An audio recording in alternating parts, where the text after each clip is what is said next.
محرم 7 ہجری میں رسول اللہ صلی اللہ علیہ وسلم نے خیبر کا قصد فرمایا۔ اس موقع پر ان لوگوں نے بھی اجازت مانگی جو حدیبیہ کے موقع پر پیچھے رہ گئے تھے۔ آپ نے اعلان فرمایا، میرے ساتھ وہی روانہ ہو جسے جہاد کی خواہش ہو، رہا مال غنیمت تو اس میں سے کچھ نہیں ملے گا۔ اس کے نتیجے میں آپ کے ساتھ بیت رضوان والے 1400 اصحاب ہی روانہ ہوئے۔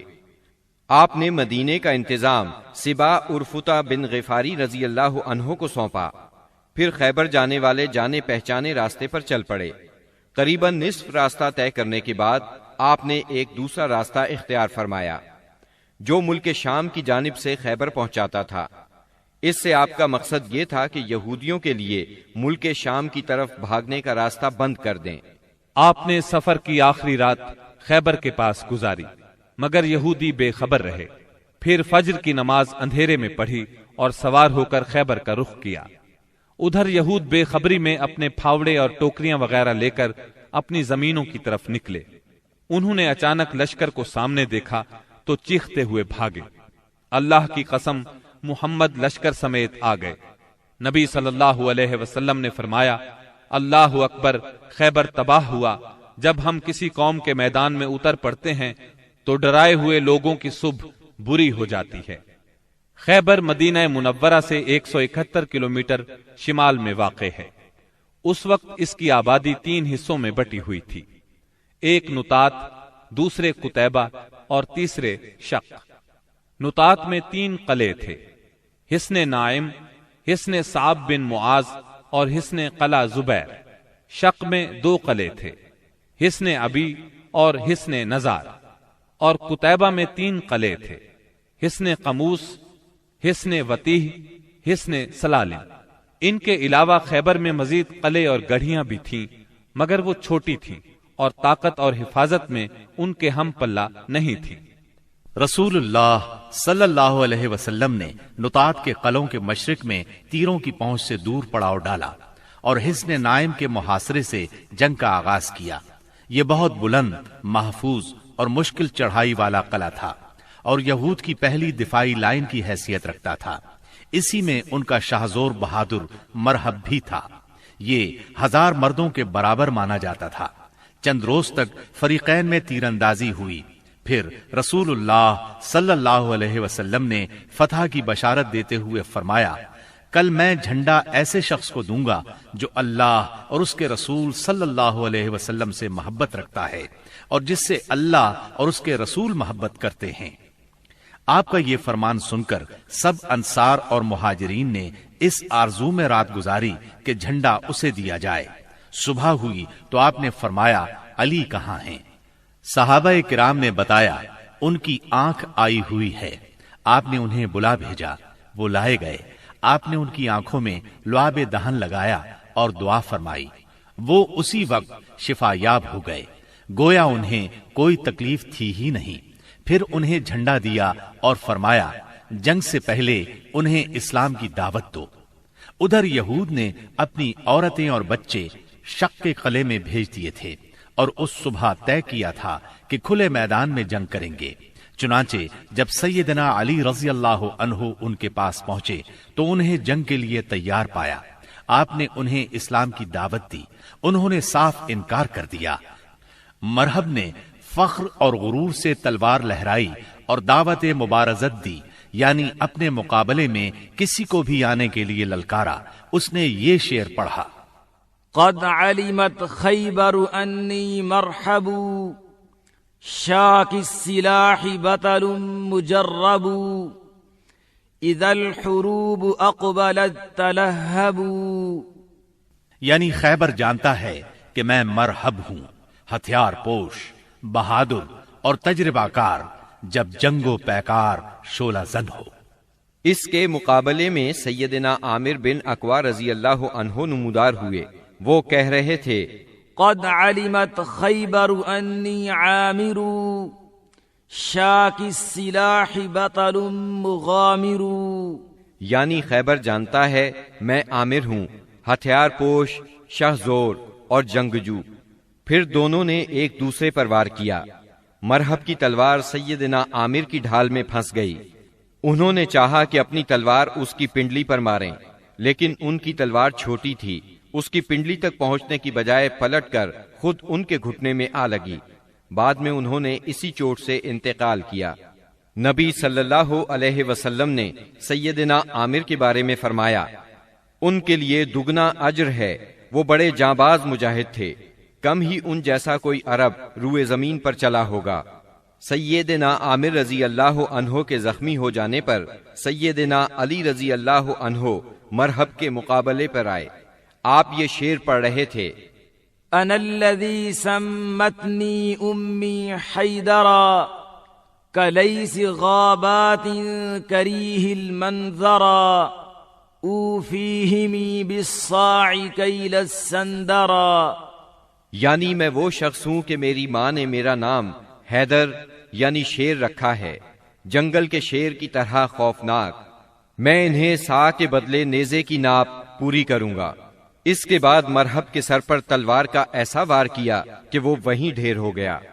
اس کے بعد مرحب کے بھائی یاسر نے نکل کر مقابلے کی دعوت دی۔ اس کے مقابلے میں سیدنا زبیر بن عوام نکلے اور اسے اس کے بھائی کے پاس پہنچا دیا۔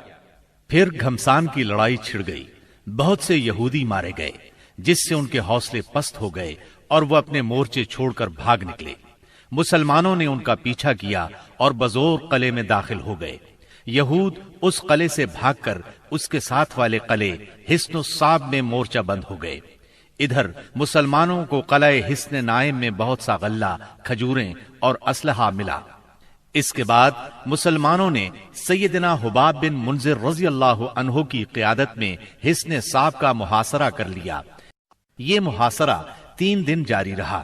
تیسرے دن رسول اللہ صلی اللہ علیہ وسلم نے فتح اور غنیمت کی دعا فرمائی، پھر مسلمانوں کو حملے کی دعوت دی۔ مسلمانوں نے شدت کا حملہ کیا۔ پہلے مقابلے کے لیے للکارا گیا، پھر گھمسان کی لڑائی شروع ہوئی۔ یہ لڑائی یہود کی شکست پر ختم ہوئی اور مسلمانوں نے سورج ڈوبنے سے پہلے قلعہ فتح کر لیا۔ غنیمت میں بہت سا غلہ ہاتھ آیا۔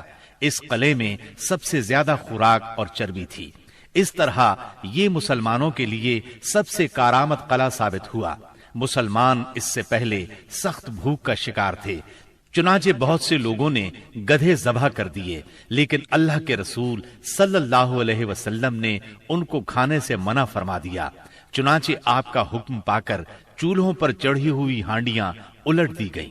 یہود نے یہاں سے بھاگ کر قلعہ زبیر میں پناہ لی اور وہاں قلعہ بند ہو گئے۔ یہ نطات کا تیسرا اور آخری قلعہ تھا۔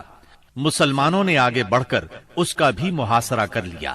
چوتھے دن ایک یہودی نے آ کر پانی کی بعض نالیوں کی نشاندہی کر دی۔ ان سے یہود پانی پیا کرتے تھے، چنانچہ مسلمانوں نے یہ نالیاں کاٹ دی۔ اس پر یہود نے باہر نکل کر سخت لڑائی کی، لیکن شکست کھا کر شک کی طرف پسپا ہو گئے اور حصن ابی میں قلعہ بند ہو گئے۔ مسلمانوں نے ان کا تعاقب کیا اور وہاں بھی ان کا محاصرہ کر لیا، چنانچہ وہ نہایت سخت لڑائی کے لیے تیار ہو کر نکلے۔ ان کے ایک بہادر نے نکل کر مقابلے کی دعوت دی اور مارا گیا، پھر دوسرا نکلا اور وہ بھی مارا گیا۔ اسے سیدنا ابو دجانہ سماک بن خراشہ انصاری رضی اللہ عنہ نے قتل کیا، اور اسے قتل کرتے ہی وہ تیزی سے قلعے میں جا گھسے۔ ان کے ساتھ ہی اور مسلمان بھی داخل ہو گئے۔ کچھ دیر تک قلعے کے اندر لڑائی جاری رہی، پھر یہود نے راہ فرار اختیار کی اور اس علاقے کے سب سے آخری قلعے حصن نزار میں قلعہ بند ہو گئے۔ مسلمانوں کو حصن ابی سے بہت سا مال غنیمت ہاتھ آیا۔ مسلمان اب حصن نزار کی طرف بڑھے اور اس کا محاصرہ کر لیا۔ یہ قلعہ پہاڑ کی چوٹی پر تھا اور وہاں پہنچنے کی کوئی صورت نہیں تھی۔ یہودیوں نے یہاں اپنی حفاظت کا زبردست انتظام کر رکھا تھا۔ انہیں یقین تھا کہ اس قلعے میں مسلمان داخل نہیں ہو سکیں گے، اس لیے انہوں نے اس قلعے میں عورتوں اور بچوں سمیت قیام کیا۔ تیر اور پتھر برسا کر سخت جوابی کارروائی کی۔ جواب میں مسلمانوں نے بھی منجنیق نصب کر کے اس قلعے پر پتھروں کی بارش شروع کر دی۔ اس سے ان کے دلوں پر رعب چھا گیا اور وہ کوئی قابل ذکر سختی برداشت کیے بغیر قتیبہ کے علاقے کی طرف بھاگ نکلے۔ مسلمانوں کو اس قلعے سے تانبے اور مٹی کے برتن ملے۔ ان کے بارے میں رسول اللہ صلی اللہ علیہ وسلم نے فرمایا، ان کو دھو لو اور ان میں کھانا پکاؤ۔ اس کے بعد مسلمان قلعہ قموس کی طرف بڑھے۔ یہ قتیبہ کا پہلا قلعہ تھا۔ 14 یا 20 دن تک اس کا محاصرہ جاری رہا۔ اس کے بعد یہود نے پناہ طلب کر لی۔ یہ بھی کہا جاتا ہے کہ انہوں نے پناہ طلب نہیں کی تھی، مسلمانوں نے لڑ کر فتح کیا اور یہود باقی 2 قلعوں وتیح اور سلالم کی طرف بھاگے۔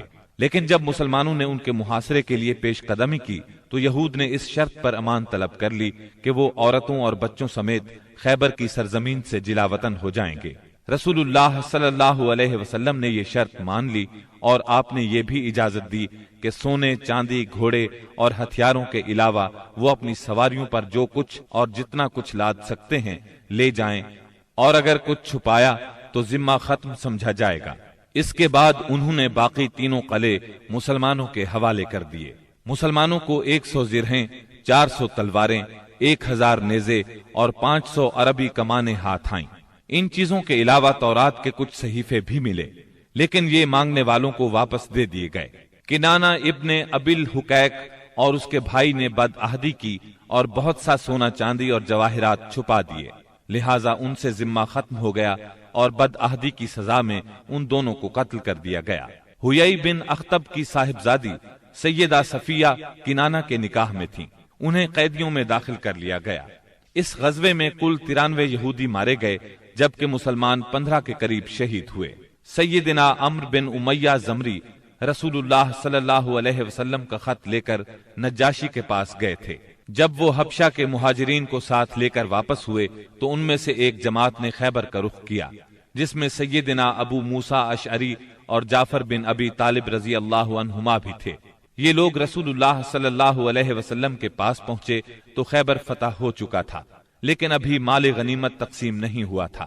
نبی کریم صلی اللہ علیہ وسلم نے سیدنا جعفر رضی اللہ عنہ کو بوسہ دیا اور فرمایا، اللہ کی قسم میں نہیں جانتا کہ مجھے کس بات کی زیادہ خوشی ہے، خیبر کی فتح کی یا جعفر کی آمد کی۔ پھر جب مال تقسیم فرمایا تو انہیں بھی مال غنیمت میں سے حصہ دیا۔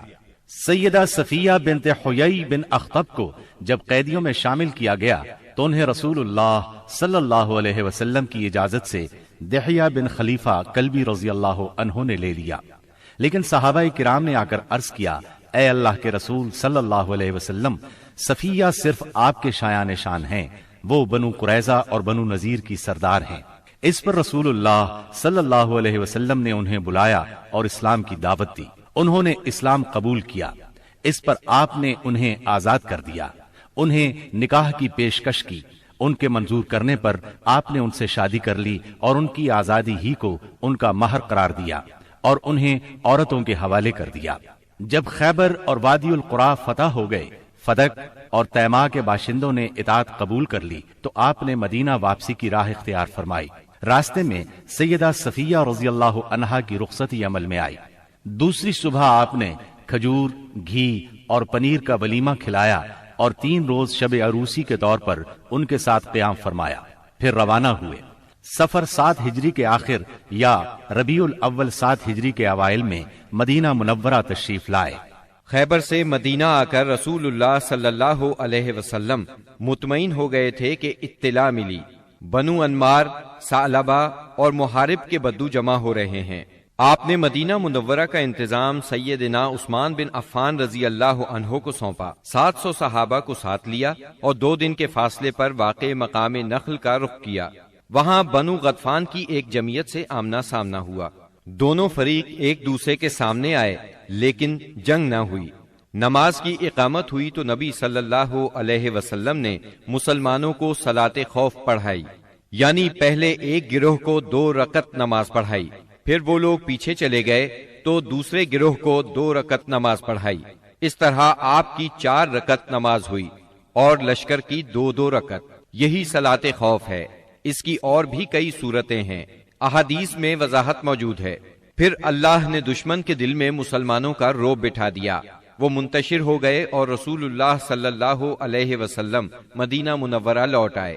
اس غزوے کا نام اس لیے ذات الرقاع پڑا کہ اس سفر میں پیدل چلنے کی وجہ سے مسلمانوں کے پاؤں زخمی ہو گئے تھے۔ انہوں نے زخمی پیروں پر چیتھڑے لپیٹ لیے تھے۔ چیتھڑوں کو عربی میں رقاع کہتے ہیں۔ یہ بھی کہا جاتا ہے کہ اس کی زمین اور پہاڑ مختلف رنگ کے تھے، گویا کہ وہ رقاع یعنی پیون تھے اور کہا جاتا ہے کہ غزوے کی جگہ کا نام ہی یہی ہے۔ اس غزوے میں سب سے دلچسپ بات یہ پیش آئی کہ ایک دن نبی صلی اللہ علیہ وسلم نے ایک سایہ دار درخت کے نیچے پڑاؤ ڈالا اور اپنی تلوار اسی درخت سے لٹکا کر سو گئے، جبکہ باقی لوگ مختلف درختوں کے نیچے سو گئے۔ ایسے میں ایک مشرک اس طرف آ نکلا، اس نے رسول اللہ صلی اللہ علیہ وسلم پر تلوار سونت لی۔ آپ کی آنکھ کھل گئی تو اس نے کہا، آپ مجھ سے ڈرتے ہیں؟ جواب میں آپ نے فرمایا، نہیں۔ اس نے کہا، اب آپ کو مجھ سے کون بچائے گا؟ آپ نے فرمایا، اللہ۔ یہ سن کر اس کے ہاتھ سے تلوار گر گئی۔ آپ نے وہ تلوار اٹھا لی اور فرمایا، اب تمہیں مجھ سے کون بچائے گا؟ اس نے کہا، آپ مجھ پر احسان کیجئے۔ آپ نے اسے اسلام کی دعوت دی۔ وہ مسلمان تو نہ ہوا، لیکن اس نے یہ عہد کیا کہ وہ آپ سے لڑائی کرے گا، نہ لڑنے والوں کے ساتھ ہوگا۔ آپ نے اسے چھوڑ دیا۔ اس نے اپنی قوم میں واپس جا کر کہا، میں تمہارے پاس سب سے اچھے انسان کے پاس سے آ رہا ہوں۔